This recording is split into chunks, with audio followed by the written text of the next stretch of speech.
day 7, and today I wanted to talk about the fact that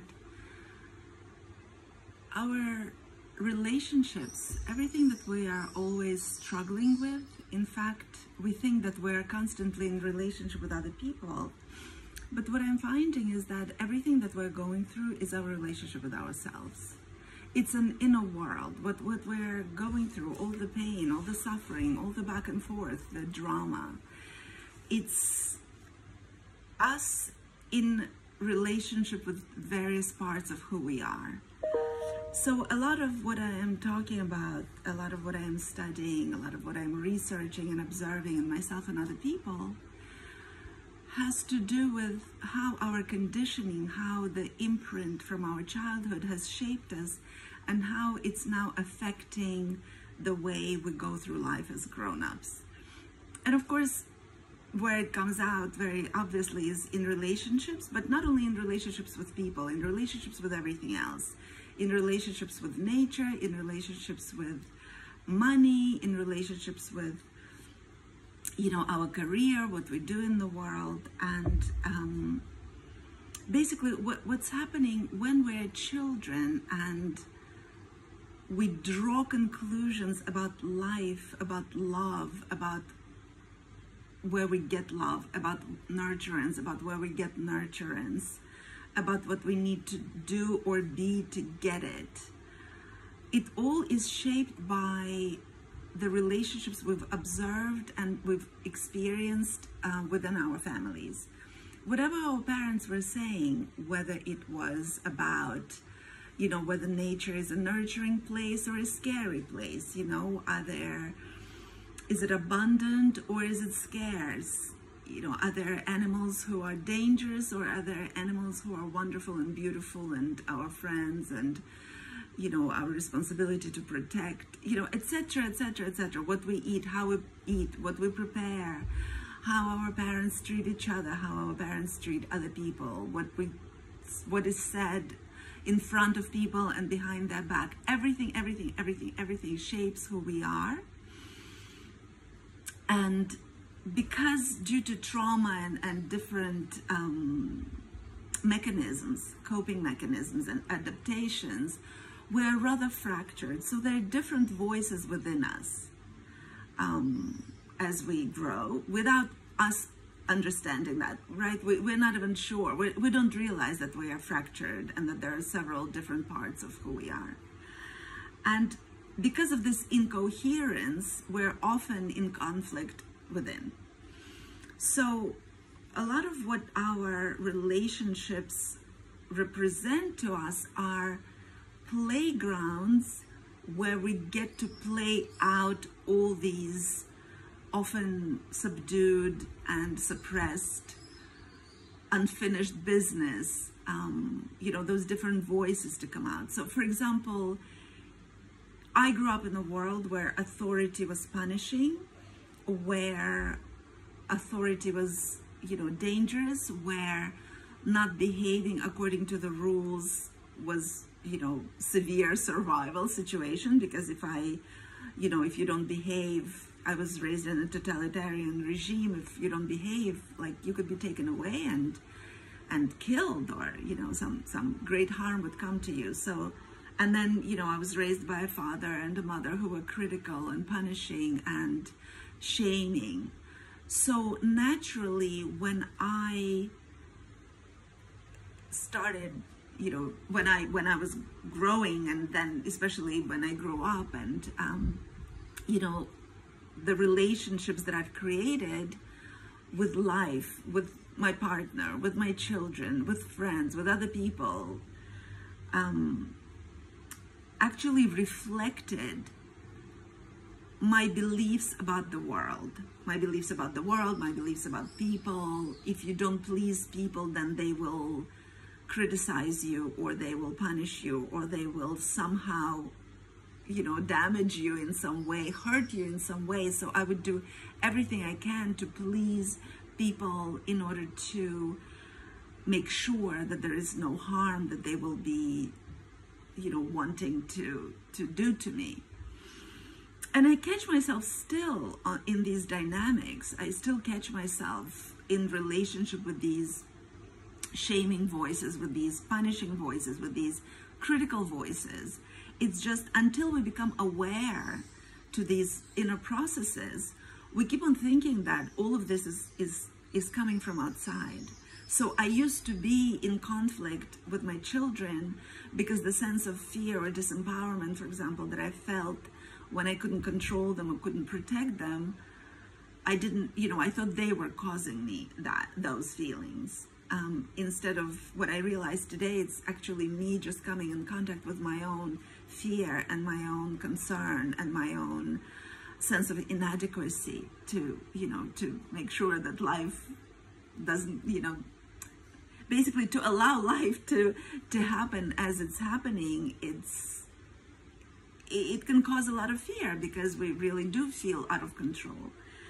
Same thing with my husband. So much of what I was feeling within in response to something he would say or do, or even in anticipation of something that he would say or do, or other people, in-laws, my own parents.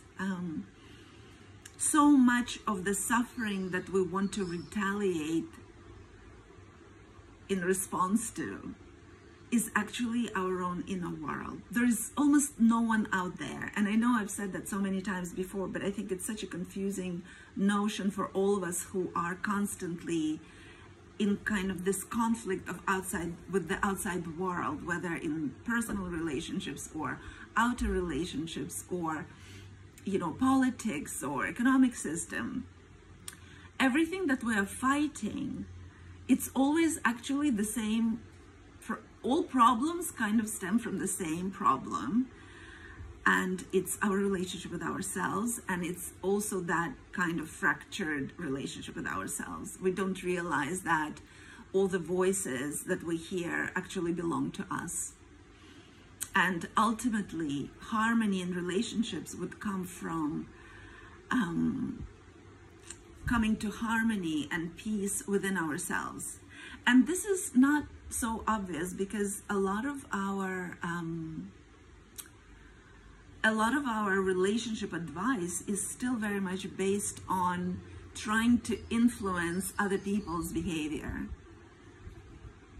and then also to be in reaction to their behavior.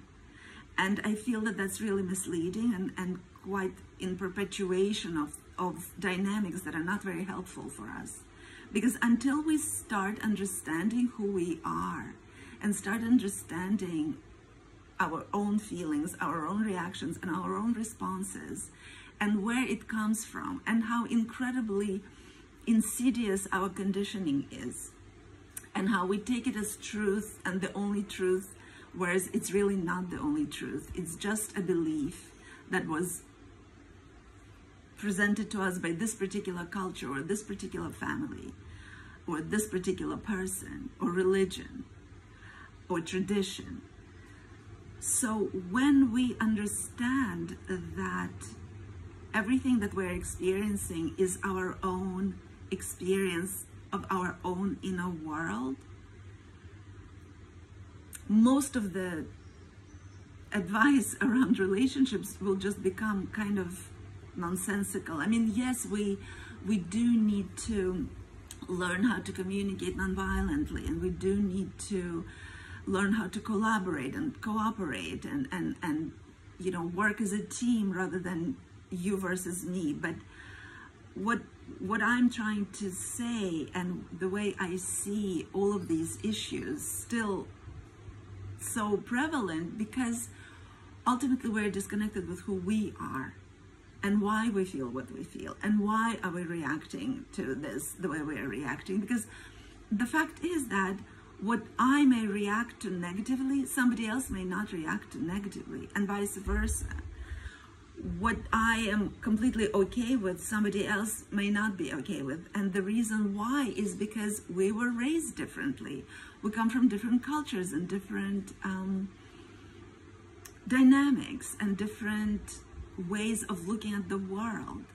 So understanding your conditioning, understanding where you come from, understanding those inner voices and inner reactions is really